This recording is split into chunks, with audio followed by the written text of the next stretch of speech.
Hello everyone, welcome to the Astra the Hindu analysis for 2 June 2023। आज के इस वीडियो में हम लोग देखेंगे 2 जून 2023 में द हिंदू में आए हुए इंपॉर्टेंट आर्टिकल्स के analysis. So let's start the video. सबसे पहले हम लोग क्वेश्चन से स्टार्ट करेंगे जो कि पिछले एग्जाम्स में पूछे गए क्वेश्चन होंगे। ये क्वेश्चन क्या है? रुक्मणी देवी अरुणडेल। ये बेसिकली डांस से क्वेश्चन है, क्लासिकल डांस से, और इससे काफ़ी ज़्यादा क्वेश्चन जो है एग्जाम्स में पूछे जा रहे हैं। क्लासिकल डांस और जितने भी इंस्ट्रूमेंट्स के प्लेयर होते हैं, जैसे तबला प्लेयर और भी जितने वाद्य यंत्र होते हैं, उसके प्लेयर के नाम जो है वो पूछे जाते हैं। सो रुक्मणी देवी अरुणडेल ये एक डांसर है, क्लासिकल डांसर है। कौन से डांस को ये परफॉर्म करती है? आपके ऑप्शंस है भारतनाट्यम, कथकली, कथक और ओडिसी। इन चारों में से कौन सा ऑप्शन सही है? आपको कमेंट बॉक्स में इसका आंसर देना है। ओके, आर्टिकल की तरफ हम लोग मूव करते हैं। आज है 2 जून यानी कि 2 जून, और 2 जून को कौन सा स्टेट अपना फाउंडेशन डे बनाता है? फाउंडेशन डे ये तेलंगाना। 2 जून 2014 को तेलंगाना का फॉर्मेशन हुआ था, किससे? आंध्र प्रदेश से अलग हो गए। इसी के उपलक्ष्य में तेलंगाना गवर्नमेंट के जितने भी अभी तक अचीवमेंट्स है उसको यहाँ पे दिखाया गया है। जैसे KCR गवर्नमेंट का, के चंद्रशेखर राव जी का गवर्नमेंट चल रहा है 2014 से लेके अभी तक, ये 10 साल में क्या क्या चीज़ें हुई है इसको लेके, और ये डिसेनियल जो सेलिब्रेशंस है वो सेलिब्रेट किए जा रहे हैं तेलंगाना गवर्नमेंट के द्वारा। डिसेनियल मतलब कि 10वीं सेलिब्रेशन फॉर्मेशन के, तेलंगाना फॉर्मेशन के 10वीं जो सेलिब्रेशंस है वो किए जा रहे हैं। इस उपलक्ष्य में तेलंगाना गवर्नमेंट की जितने भी योजनाएं हैं, स्कीम्स है, इसको यहाँ पे मेंशन किया गया है। आपको सारा स्कीम्स पे एक बार नज़र रख लेनी चाहिए। जैसे दलित बंधु, जो ये टॉर्च पीरियड स्कीम है, किसके लिए? दलित बंधु के लिए फाइनेंशियल जो सपोर्ट्स है वो दिए जाते हैं ताकि अपना बिजनेस वगैरह कुछ कर पाए। रायतु बंधु यानी कि किसान का बंधु, किसान का दोस्त, ये स्कीम लॉन्च की गई थी कहाँ पे? तेलंगाना में। और इसमें जो फाइनेंशियल सपोर्ट है रायतूज को, तमिल ये तेलुगु में रायतू मतलब होता है किसान। रायतू वर्ड एक तेलुगु वर्ड है जिसका मतलब होता है हिंदी में किसान और इंग्लिश में फार्मर। ओके, रायतू बीमा, किसान बीमा। रायतू बीमा, किसान बीमा क्या है? किसी भी फार्मर का जब डेथ हो जाता है तो उसको एक इंश्योरेंस दिया जाता है उसके फैमिली को। उसी के उपलक्ष्य उस पर क्या होगी, इंश्योरेंस के तौर पे जब अगर फार्मर की डेथ हो जाती है उसको, उसकी फैमिली को ये पैसे मिलेंगे इंश्योरेंस के तौर पे। देन शादी के लेके ये स्कीम्स है क्या? कल्याण लक्ष्मी शादी मुबारक। फिर उसके बाद आसरा पेंशंस। आसरा पेंशंस क्या है? ये जो ओल्ड एज पर्सन है उसके लिए आसरा पर्सन है। KCR किट हेल्थ सर्विसेज जो है उसको यहाँ पे दी जाती है। KCR किट प्रेग्नेंट लेडी को बेसिकली ये दी जाती है। हरित हरम प्रोजेक्ट कहाँ की है? तेलंगाना की। मिशन भागीरथी ये वाटर प्रोजेक्ट है, वाटर जो पोर्टेबल वाटर है, पीने योग्य पानी उसको प्रोवाइड करने की ये स्कीम एश्योरेंस कराती है। मिशन काकाटिया वंश है ना तेलंगाना में, तेलंगाना और कर्नाटका रीजन में काकाटिया वंश का शासन पहले था, उसी के नाम पे मिशन काकाटिया। Irrigation project. उसके बाद फिर आगे बढ़ते हैं हम लोग। ये तेलंगाना गवर्नमेंट के बारे में जो रूरल इंफ्रास्ट्रक्चर वगैरह सब डेवलप हुआ है इसको लेके यहाँ पे है। सो ये तो तेलंगाना के बारे में। तेलंगाना की हम लोग बात करें तो CM आपको ये KCR देखने को मिलेंगे, KCR। उसके बाद फिर तेलंगाना कौन से पार्टी से? BRS भारत राष्ट्र समिति पार्टी से। पहले इसका नाम जो तेलंगाना राष्ट्र समिति था अब भारत राष्ट्र समिति हो गया है। के चंद्रशेखर राव जी का पार्टी का नाम है। ओके, तेलंगाना की बात करें कौन कौन सी स्टेट से ये बॉर्डर टच करता है तेलंगाना, आपको ये बातें पता होनी चाहिए। जैसे महाराष्ट्र, कर्नाटका, आंध्रा और छत्तीसगढ़, इन चारों स्टेट से क्या बॉर्डर शेयर करती है तेलंगाना। एंड आगे बढ़ते हैं हम लोग। तेलंगाना से रिलेटेड ये बातें थी। फ्रंट पेज की तरफ कोई भी इंपॉर्टेंट आर्टिकल आज के फ्रंट पेज पे नहीं है। कहाँ फ्रंट पेज पे ये मणिपुर में जो वायलेंस हुआ था उसको लेकर जुडिशियल पैनल बनाई गई है, इसका प्रूव होगा, यानी कि जांच होंगी। फिर उसके बाद क्या आता है जांच में फिर हम लोग देखेंगे। ओके, नेक्स्ट पेज, स्टेट वाले पेज पे भी कोई इंपॉर्टेंट आर्टिकल नहीं है, साउथ वाला पेज पे भी नहीं है, और जो रीजन वाले पेज होते हैं उससे तो देखना ही नहीं चाहिए। ओके, एडिटोरियल वाले पेज की बात करें तो आपको सबसे पहला एडिटोरियल ये देखने को मिलेगा, at the root of India's manufacturing challenge. India की मैन्युफैक्चरिंग चैलेंज में क्या कमी है, क्या चीज़ें हो रही है, इसको लेके ये पूरा आर्टिकल है। ये बेसिकली बात करता है 1991 में जब LGP आया था, लिबरलाइजेशन, ग्लोबलाइजेशन एंड प्राइवेटाइजेशन। ये PV नरसिम्हा राव जी की सरकार जब 1991-92 में आई थी उस टाइम पे ये LGP लाया गया था। उस टाइम पे फाइनेंस मिनिस्टर जो थे हमारे डॉक्टर मनमोहन सिंह जी थे, और डॉक्टर मनमोहन सिंह इससे पहले RBI के गवर्नर भी रह चुके हैं। सो ये LGP लाया था, उसी टाइम से जो मैन्युफैक्चरिंग है इंडिया में वो करने की बात चल रही थी। फॉरेन इन्वेस्टर्स को इंडिया में आने के लिए जो है बात चल रही थी, कहाँ पे? जो LGP हुआ था, LGP लॉन्च की गई थी हमारे देश में।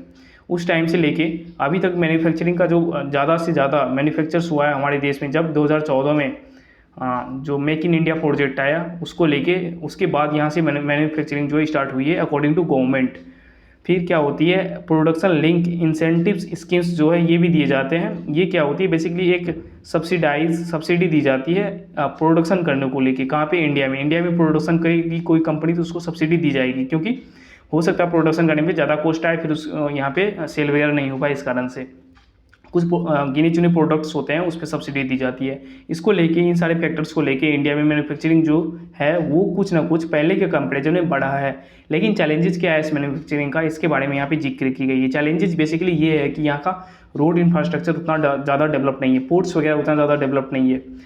इससे क्या होती है, ट्रांसपोर्टेशन में, या फिर कच्चे माल हो या फिर मैन्युफैक्चर्ड जो प्रोडक्ट्स हो उसको ट्रांसपोर्टेशन में काफ़ी दिक्कत होती है, जिससे यहाँ पे मैन्युफैक्चरर जो है ज़्यादा अट्रैक्ट नहीं हो पाते हैं। यहाँ पे कॉस्ट जो है ज़्यादा लगता है मैन्युफैक्चरिंग वगैरह का। इन सब चीज़ों को लेके यहाँ पे टैकल करने की बात चल रही है। अगर आप मैन्युफैक्चर करना चाहते हो इंडिया के अंदर, गवर्नमेंट अगर करना चाहती है तो फिर उसको इन सब चीज़ों पे काम करनी होगी, ट्रांसपोर्टेशन वगैरह पे, फिर पोर्ट्स वगैरह, इन सब चीज़ों को ज़्यादा डेवलप करनी होगी।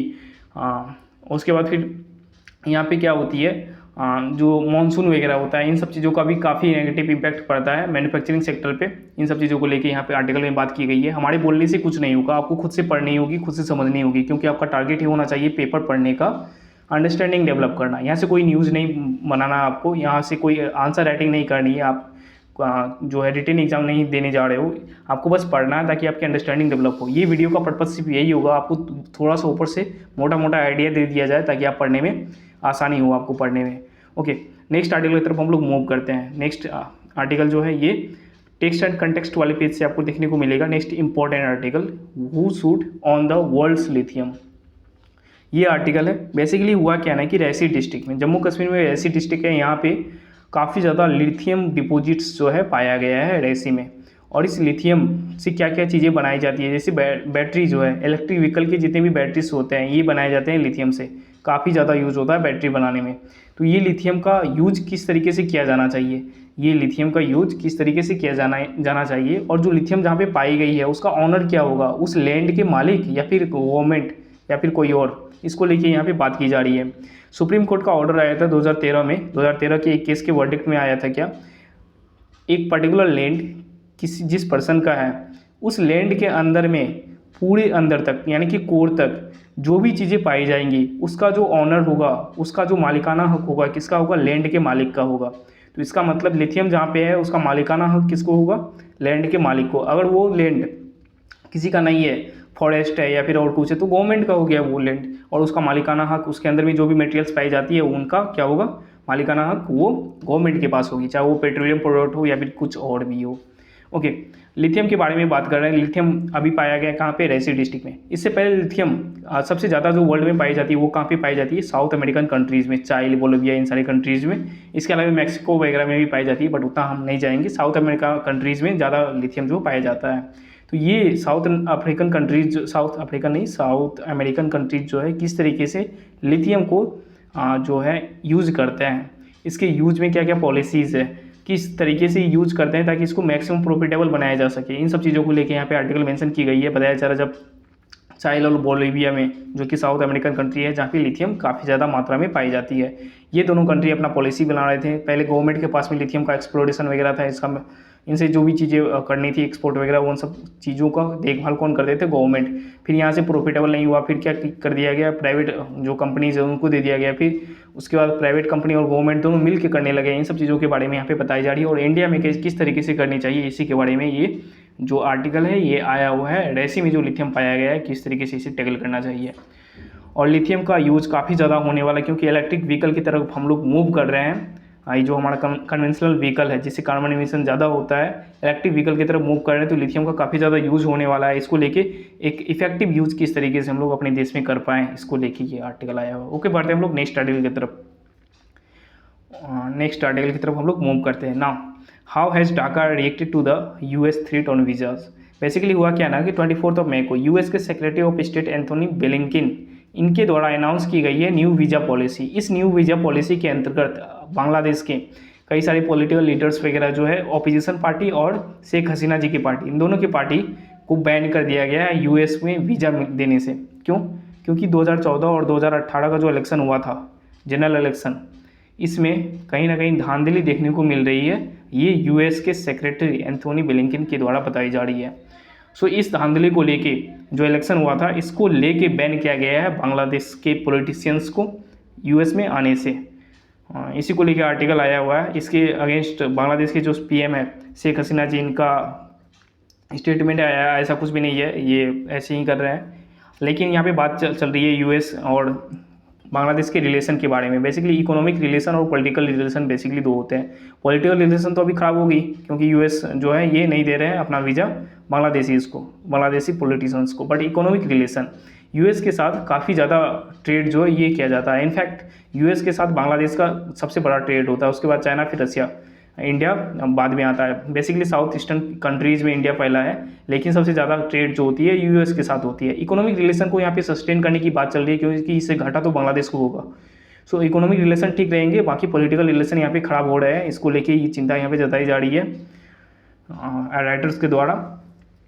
और इंडिया जो है, इंडिया भी इस पर कोई भी रिएक्ट अपना नहीं किए हैं। सो आपको यहाँ पे पढ़ना है और इस चीज़ों को समझना है। ओके, नेक्स्ट आर्टिकल जो है आपको देखने को मिलेगा, जैसे यहाँ पे बांग्लादेश में कुछ पावर प्रोजेक्ट्स जो है ये भी चलाई जा रही है, जैसे रोकपुर पावर प्रोजेक्ट, ये रसिया के द्वारा, और रसिया पे अभी सेक्शंस लगाए जा रहे हैं यूएसए के द्वारा। इन सब चीज़ों को लेकर यहाँ पे बात की जा रही है। रसिया भी यहाँ पे, रसिया जिस तरीके से इंडिया जो है ना रसिया और यूएस के साथ दोनों को साथ साथ लेके चल रहे हैं, इसी तरीके से बांग्लादेश का भी पॉलिसी है रसिया और यूएस को साथ साथ लेके चलना। और यहाँ पे रसिया और चाइना और यूएस सभी का यहाँ पे जो ट्रेड है वो काफ़ी अच्छा चलता है बांग्लादेश के साथ। ओके, आर्टिकल की तरफ मूव करते हैं जो उनकी न्यूज़ वाले पेज से है। ये नेपाल के प्राइम मिनिस्टर 4 दिन के विजिट पे हैं इंडिया पे, और इसमें कई सारे प्रोजेक्ट जो पैक्ट है वो साइन की गई है, समझौता पैक्ट ये साइन की गई है। जैसे एनर्जी ट्रांसपोर्टेशन को लेके एक पैक्ट साइन की गई है। किस तरीके एनर्जी ट्रांसपोर्टेशन इंडिया में जो बताया जा रहा है लगभग 10,000 मेगावाट इलेक्ट्रिसिटी जो है ये इम्पोर्ट करेंगे इंडिया नेपाल से। नेपाल में हाइड्रोइलेक्ट्रिक पावर प्रोजेक्ट का काफ़ी ज़्यादा स्कोप है क्योंकि वहाँ पे माउंटेन्स, और माउंटेन से जब रिवर नीचे आती है तो वाटर का जो फ्लो है काफ़ी ज़्यादा होता है। जब यहाँ पे हम टर्बाइन्स लगा देंगे, इलेक्ट्रिसिटी ज़्यादा प्रोड्यूस होगा, नेपाल को क्या होगा, बेनिफिट होगा। इसके पास इलेक्ट्रिसिटी काफ़ी ज़्यादा है, और कहाँ बेचेंगे, इंडिया है बगल में, तो इंडिया को ही बेचेंगे। और यहाँ से इस एक और पैक्ट की साइन की गई है, नेपाल के जो ईस्टर्न वाले पार्ट है वहाँ से इंडिया होते हुए जो चिकनगुनिया वाला एरिया है, सिलीगुड़ी, जिसे हम लोग चिकनगुनिया कहते हैं, इंडिया का चिकनगुनिया, सिलीगुड़ी कॉरिडोर से होते हुए बांग्लादेश को जो पास करने की बात चल रही है, क्या, इलेक्ट्रिसिटी कहाँ से, नेपाल के ईस्टर्न पार्ट से बांग्लादेश को भी पास करेगी। इसको लेके भी यहाँ पे पैक्ट साइन की गई है, इंडिया होते हुए ये इलेक्ट्रिसिटी लाइन जाएगी। इसके बाद बांग्लादेश में काफ़ी सारे हाइड्रोइलेक्ट्रिक पावर प्रोजेक्ट्स जो है ये डेवलप करने की बात चल रही है, जैसे सतलुज जल विद्युत निगम लिमिटेड, और नेपाल का जो है एक कंपनी, नेपाल का कंपनी है पुथुल Karnali hydroelectric power project, Nepal का कोई कंपनी है याद, हाँ यहाँ पे VUCL विद्युत उत्पाद निगम लिमिटेड, इसके और सतलुज जल विद्युत निगम लिमिटेड के बीच में जो पैक्ट है वो साइन की गई है, ये electricity hydro power project develop करने की। यहाँ पे आपको बस एक बार पढ़ के छोड़ देना है, ऐसा नहीं कि इसको यहाँ पे याद करना है, नहीं, आपको ये करेंट अफेयर्स वाले जहाँ से आप करते हो वहाँ से आपको करनी है चीज़ें, न्यूज़पेपर से बस आपको पढ़ के छोड़ देना है। ऐसा नहीं कि यहाँ पे आप लिखने लगे, नोट्स वगैरह कुछ बनाने लगे, इससे आपका टाइम वेस्ट होगा, और कभी सारे सब्जेक्ट्स जो है उस पर भी फोकस करना है। ये क्या है, पुथुल कर्णाली हाइड्रोइलेक्ट्रिसिटी प्रोजेक्ट, ये भी डेवलप किए जाएंगे इंडिया और नेपाल के दोनों के कोऑपरेशन के साथ। और रिसेंटली क्या हुआ है, आपको बगल में ही आर्टिकल देखने को मिलेगा, ये था आर्टिकल, जो चीज़ें यहाँ पे डेवलप हो गई हमारे प्राइम मिनिस्टर और नेपाल के प्राइम मिनिस्टर से बातें हुई। नेपाल के जो प्राइम मिनिस्टर है ये शेर बहादुर देवा जी, ये कहाँ पे, शेर बहादुर देवा पहले थे, मुझे याद, ये दिसंबर 2022 में इलेक्ट होके आए हैं पुष्प कुमार दहल प्रचंड जी, शेर बहादुर देवा पहले थे, सॉरी फॉर डैट। ये जाएंगे कहाँ पे, उज्जैन में, और वहाँ पे भी जो मंदिर है महाकालेश्वर टेम्पल शिव जी का, वहाँ पे विजिट करेंगे। ओके, बगल में आपको देखने को मिलेगा जो हमारे पार्लियामेंट है, इसको इनॉग्रेट की गई 28 मई को, और इस पार्लियामेंट से रिलेटेड काफ़ी सारे आर्टिकल्स आ रहे हैं, सेनेगल को लेके हो, या फिर वो जो पेंडुलम था उसको लेके हो, या फिर अब नए आर्टिकल आया मुराल को लेके। ये मुराल क्या होता है, बेसिकली एक पेंटिंग्स होती है जो कि दीवारों वगैरह पे की जाती है। इस तरीके से पार्लियामेंट के बिल्डिंग में ये पेंटिंग जो है करी गई है, और इस पेंटिंग में अखंड भारत का मैप जो है ये बनाया गया है, इसमें नेपाल का लुम्बिनी प्रोविंस जो है, लुम्बिनी प्रोविंस, इसको बताया जा रहा है कि इंडिया अपनी तरफ बता रहा है लुम्बिनी प्रोविंस, जहाँ पे गौतम बुद्ध जी का जन्म हुआ था। इसी को लेकर नेपाल की जो पॉलिटिशियंस है उसके द्वारा विरोध जताई जा रही है। और हमारे ये नेपाल के प्राइम मिनिस्टर जो है इंडिया के विजिट पे हैं। यहाँ पे बातें हुई कि चीज़ों को हम लोग अच्छे तरीके से कोऑपरेट करेंगे, अच्छे तरीके से इसको, ये जो प्रॉब्लम है इसको सॉल्यूशन में लाएंगे। ओके, मोराल आपको ये पता होना चाहिए, Akhand Bharat, parliament seats of rowing Nepal. Okay, next article की तरफ मूव करते हैं। नेक्स्ट आर्टिकल आपको जयशंकर साहब विजिट किए हैं कहाँ पे, ब्रिक्स समिट को अटेंड करने के लिए। कहाँ पे, कैपटाउन, CAPETOWN, कैपटाउन कहाँ पे है, साउथ अफ्रीका में, साउथ अफ्रीका कंट्री है, अफ्रीका कंटिनेंट में, साउथ अफ्रीका में कैपटाउन विजिट किए हुए हैं। और यहाँ पे जो UNSC है, यूनाइटेड नेशन सिक्योरिटी काउंसिल्स के रिफॉर्म्स के बारे में बात चल रही है। क्यों? क्योंकि यूनाइटेड नेशन के सिक्योरिटी काउंसिल में ओनली 5 मेंबर्स है, P5 और +1 कंट्रीज़ है। और इसके अलावा इंडिया भी चाहता है कि इसका मेंबरशिप यहाँ पे मिले। इसी को लेकर रिफॉर्म्स करने की कई सालों से हम लोग बात कर रहे हैं, बट रिफॉर्म क्या ही नहीं जा रहा है। इसी को लेके जो एस जयशंकर साहब है, हमारे फॉरेन मिनिस्टर, इसके द्वारा यहाँ पे फिर ये बात को बताई गई है ब्रिक्स समिट के दौरान, ब्रिक्स के फॉरेन मिनिस्टर के समिट के दौरान। फाइनल समिट सितंबर में होने वाला है, कहाँ पे, डरबन में, अफ्रीका, साउथ अफ्रीका कहीं का जो एक सिटी है वहाँ पे। ये P5 कंट्रीज़ क्या होते हैं, परमानेंट 5 और +1 जो कि जर्मनी है। परमानेंट 5 क्या क्या है, USA है, चाइना है, UK है, और उसके बाद और भी 2 कंट्रीज़ है जो मुझे अभी याद नहीं आ रहा। ओके, नेक्स्ट आर्टिकल की तरफ हम लोग मूव करते हैं। Next article, India Russia joint venture on Vande Bharat train hits hurdle. ये बेसिकली क्या है, इंडिया और रशिया के साथ में जो ज्वाइंट वेंचर होने वाला था वंदे भारत ट्रेन के मैन्युफैक्चरिंग को लेके, ये हर्डल में आ गया, यानी कि परेशानी में आ गया। किस तरीके से आ गया भाई, ये परेशानी ऐसे आया, इंडिया और रशिया के साथ हम लोगों ने पैक्ट साइन करी है 120 वंदे भारत ट्रेन बनाने को लेके। कल आर्टिकल आया था 100 वंदे भारत ट्रेन हम लोग जो फ्रेंच कंपनी है उसके साथ हम लोग बिल्डअप करेंगे। इसके साथ तो कोई प्रॉब्लम नहीं है, बट प्रॉब्लम यहाँ पे आती है। क्यों? रशिया के साथ जो हम लोग 120 वंदे भारत ट्रेन मैन्युफैक्चर करेंगे, इसमें प्रॉब्लम ये आती है कि इस ट्रेन को मैन्युफैक्चर करने के लिए कई सारे पार्ट्स जो है ये मंगाने पड़ते हैं, जो कि यूरोपियन कंट्रीज से आते हैं, अमेरिकन कंट्रीज से आते हैं। तो बेसिकली हुआ क्या है, और ये हम लोग बना रहे हैं किसके साथ में, रशिया के साथ में। तो रशिया पे क्या हुई है, सैंक्शंस लगी है। क्यों? क्योंकि यूक्रेन वॉर अभी चल रहा है, यूक्रेन में वॉर चल रहा है और रशिया के साथ चल रहा है। तो रशिया पे सैंक्शंस लगाए गए हैं, किसके द्वारा, यूरोपियन कंट्रीज़ के द्वारा, जिससे हम लोग ये जो वंदे भारत ट्रेन के पार्ट्स मंगाएंगे। और इसके बाद जो अमेरिकन कंट्रीज़ है उसके द्वारा भी सेक्शंस लगाए गए हैं। तो ये लोग क्या करेंगे, ये पार्ट्स तो नहीं देंगे, क्योंकि रशिया पे सेक्शन लगाया है, और ये पार्ट्स कौन खरीदेंगे, रशिया खरीदेंगे, तो नहीं देंगे पार्ट्स। और इंडिया की कंपनी, रशिया की कंपनी, दोनों के द्वारा ये जो ज्वाइंट वेंचर है ये साइन की गई है। और किस तरीके से चीज़ों को टैकल किए जाएंगे, इसको लेके यहाँ पे बात चल रही है। 120 करोड़ एवरेज लागत बताई जा रही है इस वंदे भारत ट्रेन का लागत का। और जो फ्रेंच के साथ हम लोगों ने साइन करी है 100 ट्रेन का, वो उसका जो एवरेज लागत है 151 करोड़ लगभग है। ओके, एक ट्रेन का 151 करोड़। और ये बातें चल रही है पर ईयर 10 से 12 ट्रेन बनाने का, ये रशिया के साथ हम लोगों ने जो ज्वाइंट वेंचर साइन की है। ओके, वंदे भारत ट्रेन के बारे में हम लोग बात करें, ये 4 जगह बनाई जाती है भारत में। कहाँ? चेन्नई, पेराम्बूर में, उसके बाद रायबरेली उत्तर प्रदेश में, और उसके बाद लातूर, कहाँ के में, महाराष्ट्र में लातूर, और उसके बाद सोनीपत हरियाणा में। महाराष्ट्र में जो लातूर है, यहाँ पे 75 फीट का स्टैचू जो इंस्टॉल की गई है डॉक्टर भीमराव अम्बेडकर जी का, इनके जन्मदिन 14 अप्रैल पे। और ये स्टैचू जो है 75 फीट का, इसे हम लोग कहते हैं स्टैचू ऑफ नॉलेज। रायबरेली में आपको नया हॉकी स्टेडियम देखने को मिलेगा, और ये रिनेम किए गए हैं किसके नाम पे, रानी रामपाल जी के नाम पे, जो इंडियन विमेंस हॉकी प्लेयर का जो टीम है उनकी कैप्टन है रानी रामपाल जी, जो कि हरियाणा से हैं। ये है हरियाणा से, बट इसका नाम पे स्टेडियम कहाँ पे मैन्युफैक्चर की गई है, मैन्युफैक्चर नहीं, सेटअप की गई है कहाँ पे, रायबरेली उत्तर प्रदेश में। ओके, बढ़ते हैं हम लोग नेक्स्ट आर्टिकल की तरफ। नेक्स्ट आर्टिकल जो है हमारा, ये भी न्यूज़ वाले पेज से ही देखने को मिलेगा। इसमें 2 आर्टिकल इंपॉर्टेंट है basically. NCERT, national council of educational research, NCERT, जो कि मिनिस्ट्री ऑफ एजुकेशन के अंडर में आती है। ये क्या करी है, जो पीरियोडिक टेबल है हमारा क्लास 10 के सिलेबस में, वहाँ से हटा दिया है।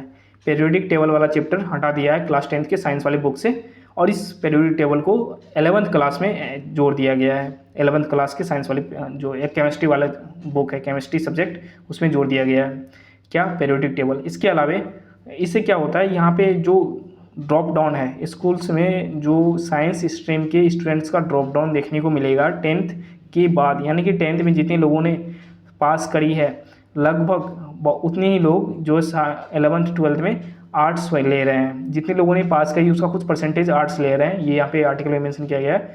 उसके बाद ये चीज़ें क्यों हो रही है, क्योंकि 11th में साइंस का चैप्टर काफ़ी हार्ड बनाया जा रहा है।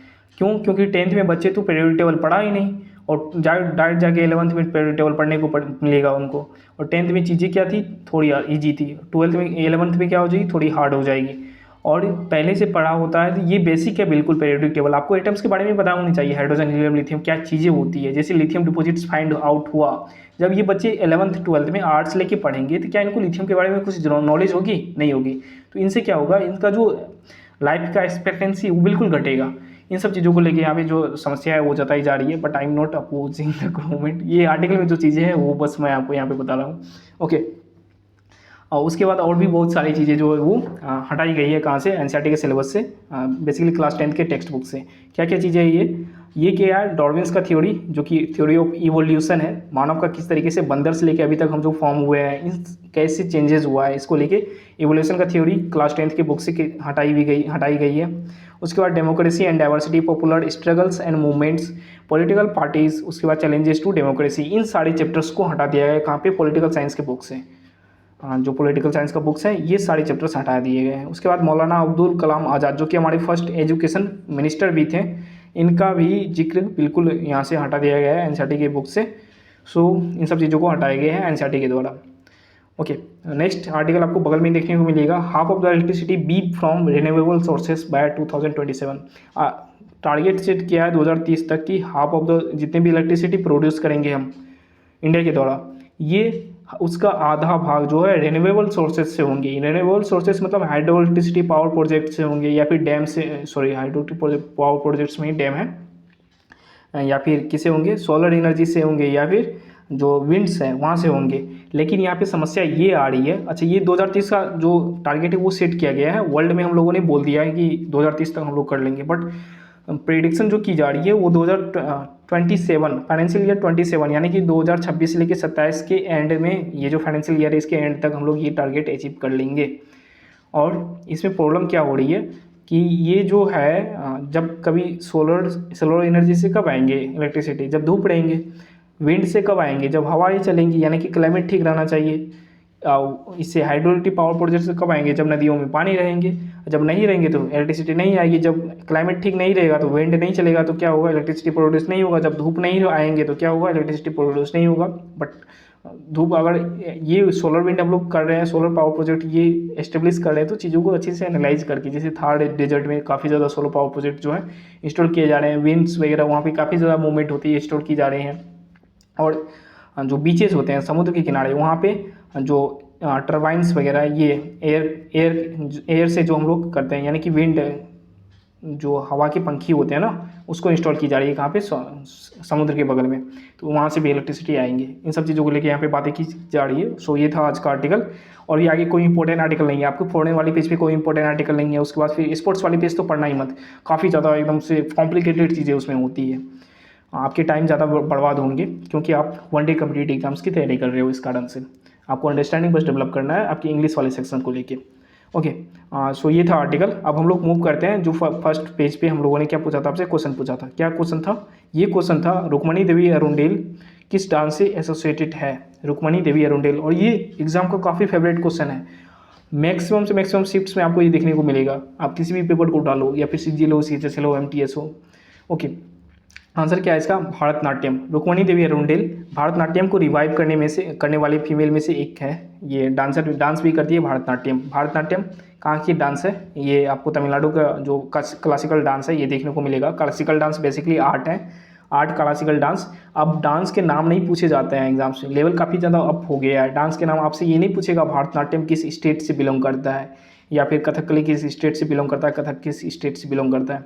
इसके प्रोपोनेंट्स पूछे जाते हैं, इसमें क्या क्या चीज़ें होती है। फॉर एग्जांपल मैं एक MTS का क्वेश्चन आपको बताऊं, वहाँ पे था वाक भंगिमा और ऐसे कुछ था, ये किस डांस में परफॉर्म की जाती है। तो वाक भंगिमा जो है ये जो आपका कुचिपुड़ी डांस है, जो कि आंध्रा का है, यहाँ पर परफॉर्म की जाती है। तो एग्ज़ाम का लेवल काफ़ी डीप जा रहा है, आपको पेपर के अकॉर्डिंग पढ़नी है चीज़ों को। पहले क्या होती थी, बस स्टेट और क्लासिकल डांस पूछे जाते थे। मैं एक बार यहाँ पे स्टेट ऑफ क्लासिकल डांस आपको मैं बता दूँ। जैसे 8 क्लासिकल डांस है, 8 में से सबसे पहले आपको भरतनाट्यम कहाँ पे देखने को मिलेगा, ये तमिलनाडु में, जो कि भरत मुनि के नाम से डिराइव हुआ भरतनाट्यम। उसके बाद केरला में 2 देखने को मिलेगा, कौन कौन, कथकली और एक है केरला के कथकली और एक है Mohini Attam. Attam means basically dance होता है, ये मलयाली लैंग्वेज जो है उसके अकॉर्डिंग। एंड कुचिपुड़ी जो कि आंध्रा का है। उसके बाद ओडिसी कहाँ का, ओडिशा का। कथक बेसिकली नॉर्थ इंडिया का, और उसमें से नॉर्थ इंडिया में से कौन सा स्टेट, बेसिकली ये जो यूपी है, उत्तर प्रदेश, वहाँ की। उसके बाद मणिपुरी डांस, मणिपुर का, और आसाम का सतारिया, SATTARIYA सतारिया। ये 8 क्लासिकल डांसेस जो है हमारी कंट्री में होते हैं। इसके अलावा फोक डांसेस भी होते हैं, फोक डांसेस भी आपको काफ़ी टिप्स पे होनी चाहिए। सो ये था आज का आर्टिकल। मिलेंगे हम लोग कल, यानी कि 3 जून को। Till then take care and goodbye, have a nice day and thank you so much for watching.